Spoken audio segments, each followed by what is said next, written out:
What a legacy in Star Trek.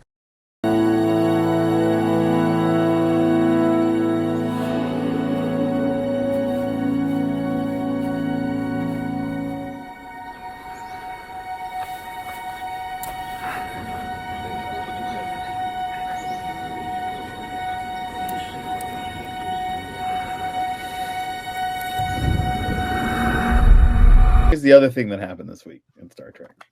Well, that's what I'm leading to. Yeah. Absolutely, Joe. Yeah, that dropped out of nowhere. And actually, I wasn't even aware of anything until Jace dropped it in our chat. Yeah, same. I didn't even know of his existence, and then after I saw it from you guys, it was all over the place, and it was like, oh God! Now, what is the official title for it? Isn't it Unification? 74? Unification. I thought there was a number attached to the There title is, as and well. it's supposedly it's Yeoman Colt's serial number. Right. And I think that's the name of like the series of short films. Okay. I think. Yeah. But this was Unification. Yeah. Because like previously they did when they retrieved the saucer section of the Enterprise D.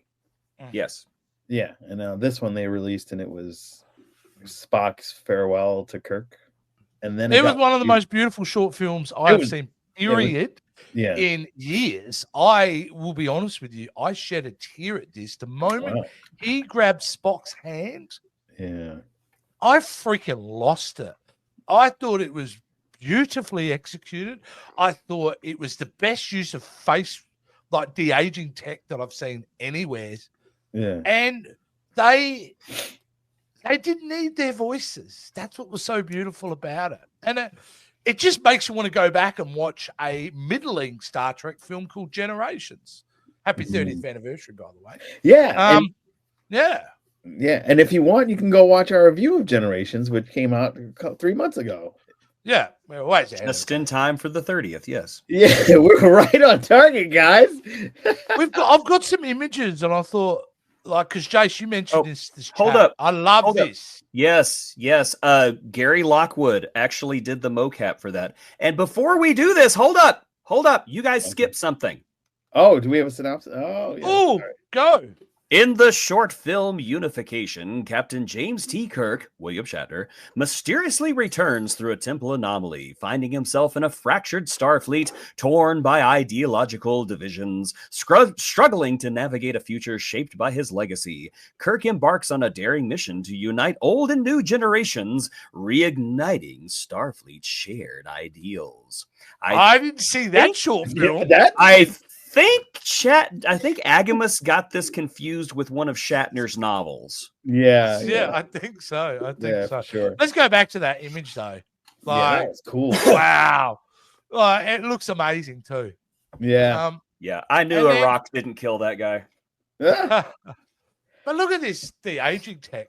It looks great. He looks like he is literally still on the same set in 1993. He would have been. You do know who the actor is, who that is being mapped onto, and who was wearing those prosthetics, right? Was it Mark Hamill?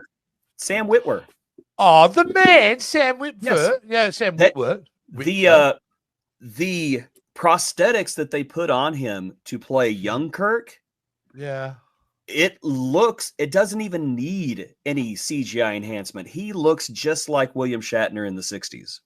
Oh, wow. Sam Witwer. Well, I don't have the close-up, but I do have this shot here. This was awesome. Just freaking amazing and poetic and profound and totally made sense for me. Like, talk about probably the best retro fix of a average death there's ever been in film, right? I mean, they turned what was a very disappointing end to that character and is given the gift of this. Yeah. Like, all is good.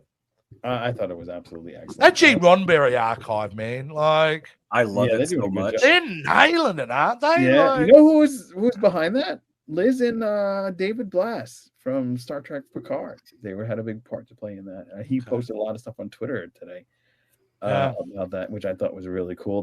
This is going to be amazing. What do you think they'll do next? I have no idea, and I'm glad I have no idea because I don't care if it's every couple of years I get a little short film like this, whatever. I think with this, I have zero expectation and 100% appreciation. Because they didn't have to make this. No one was even really screaming out for it. No, it was. And then they go, "Here's a gift from the heavens." Yeah, for sure. It was so beautiful. I was when I watched it, I was like, "This is incredible!" And literally, you nailed it. There's no words whatsoever. Not a word was spoken between any of the characters, and we got a cameo from Robin Curtis. Yes, which is really fantastic. Saavik. She got to return to her role, and she wasn't a traitor. And I thought because she did. Like, yeah, she's. I mean, everybody goes. Clearly she did. If we see her in this, so. Yeah. I disagree. My interpretation is that she's not dead. I thought this is a passing over. Yeah. Okay. No. I always thought this is like the moments after he's dead. That's what Monster Universe said too. No. Ooh, and I will tell you why. Controversial. I will tell you why I do not believe this is an afterlife, and it is because at the very beginning we see Yeoman Colt. And I don't know why. She's the connective tissue between all of these short stories. But we see her in that starbase from Star Trek Picard Season 3 where Kirk's body is being stored. Oh. And she's staring at the cabinet where you can see Kirk's skeleton going back and forth. And then it has Shatner walking through the garden. And one of the first people that he recognizes is... not Kirstie Alley. I'm sorry. I'm talking about the superior one. Robin Curtis as Saavik. Yeah. The superior Saavik. I said it.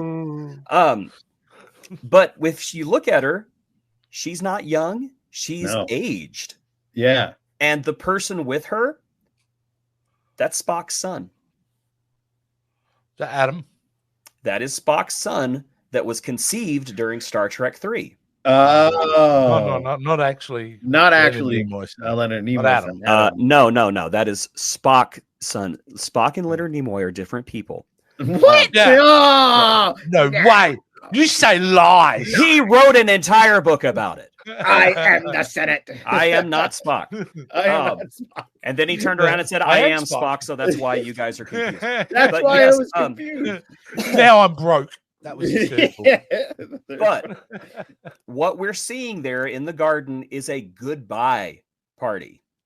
All of these people, all these important people in the Federation, because you see this guy wearing a dress uniform at one point. You see Saavik there. These are basically maybe the descendants of people that he worked with. Maybe Saavik is the only surviving crew member at that time.